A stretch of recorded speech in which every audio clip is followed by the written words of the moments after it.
बिस्मिल्लाहिर्रहमानिर्रहीम। अस्सलाम वालेकुम।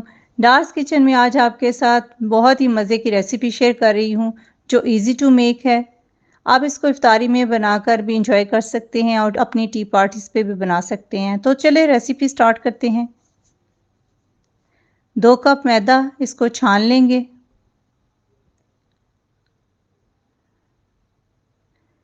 यीस्ट 1 टीस्पून, चीनी 1 टीस्पून, अजवाइन 1/4 टीस्पून, नमक 1 टीस्पून। तमाम ड्राई चीज़ों को डालने के बाद अच्छी तरह मिक्स कर लेंगे और अब इसमें नीम गर्म पानी डालेंगे। आधा कप से थोड़ा ज़्यादा है तो उससे गूंद लेंगे। डो को अच्छी तरह गूंदना है। इसको लगातार मैंने 3 से 4 मिनट गूंद लिया है। तो अब इसमें घी शामिल करेंगे। आप ऑयल भी शामिल कर सकते हैं। 2 टेबलस्पून घी शामिल करने के बाद इसको मज़ीद गूंदेंगे। 3-4 मिनट मज़ीद गूंदना है। डो बड़ी अच्छी तरह आपने गूंदनी है। जितनी अच्छी तरह डो गूंदेंगे उतनी ही अच्छी रेसिपी तैयार होगी। अब इसको किसी वार्म जगह पर रख देंगे ताकि डो राइस हो जाए। क्लिंग फिल्म लगाने के बाद इसको वार्म जगह पर रख देते हैं 1 घंटे के लिए।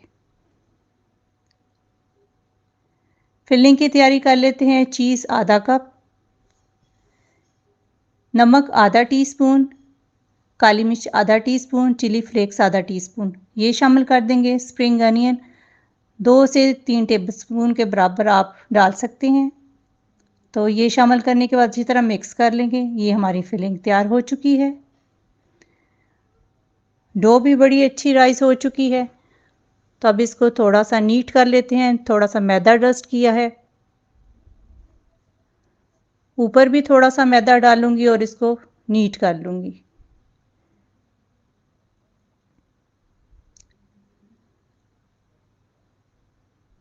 अब इसको डिवाइड कर लेते हैं 2 हिस्सों में।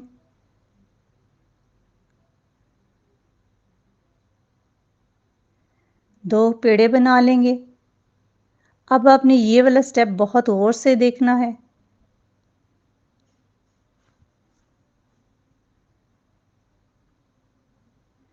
इसकी चकोर रोटी बना लेंगे।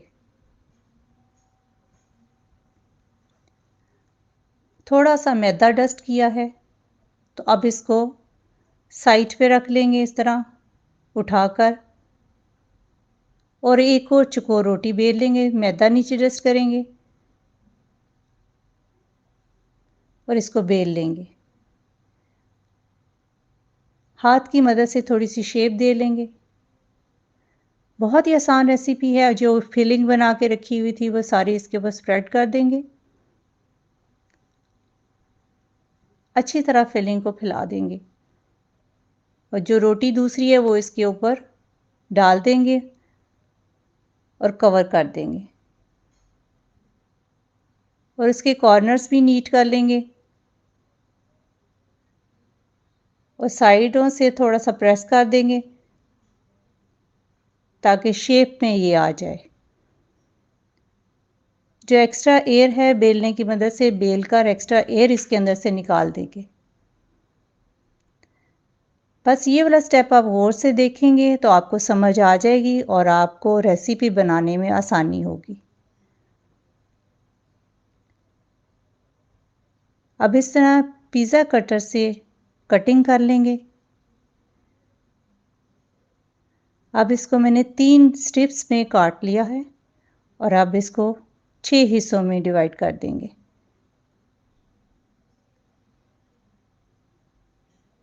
और नेक्स्ट स्टेप भी आप गौर से देखें। सेंटर में इस तरह मैं कटिंग कर रही हूँ। बिल्कुल इसी तरह आपने भी काटना है।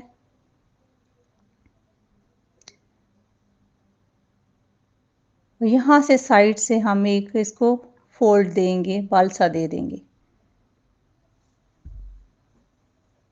और इसी तरीके से सामने से भी हम बाल दे देंगे।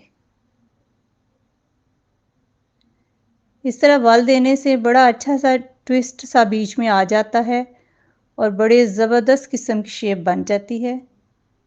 तो सारे ही इसी तरह तैयार कर लेंगे और इस तरह बेकिंग ट्रे पर मैंने बटर पेपर भी लगा दिया है, ऑयल भी लगा दिया है। तो सारे जो पीसेस तैयार करने के बाद यहाँ पे रख देंगे और इसको प्रूफिंग के लिए थोड़ी देर के लिए रख दिया था। अब इसके ऊपर अंडे की जर्दी लगा देंगे। इससे कलर बहुत अच्छा आ जाता है और देखने में भी स्नैक बहुत ही खूबसूरत लगता है। जो एक्स्ट्रा पीसेस थे उस छोटे छोटे से साइड पे मैंने बना के रख दिए हैं। सेसमी सीड्स और थोड़ी सी कलवंजी इसके ऊपर डाल दूंगी। उससे टेस्ट भी बड़ा अच्छा हो जाता है और देखने में भी खूबसूरत लगता है। 190 डिग्री पर इसको 5 मिनट प्री हीट किया है और 180 डिग्री पर इसको 12 मिनट बेक करेंगे और 12 मिनट में ये बेक हो चुका है। बहुत ही खूबसूरत कलर भी आ चुका है और खुशबू भी किचन में बहुत प्यारी आ रही है। आपको सर्व करके दिखाती हूँ। बहुत ही मज़े का स्नैक बना था। आप भी इसको ज़रूर ट्राई करें और मुझे इसका फीडबैक दें। मेरे बच्चों ने इसको बहुत एंजॉय किया। आप भी इसको बनाएं और डार्स किचन को सब्सक्राइब, वीडियो को लाइक और फ्रेंड्स से शेयर करना मत भूलिएगा। अपना बहुत सारा ख्याल रखें। ये देखिए मैं आपको खोल के भी दिखाती हूँ कितना सॉफ्ट और मज़े का बना है। अब इजाज़त दें। अल्लाह हाफिज़।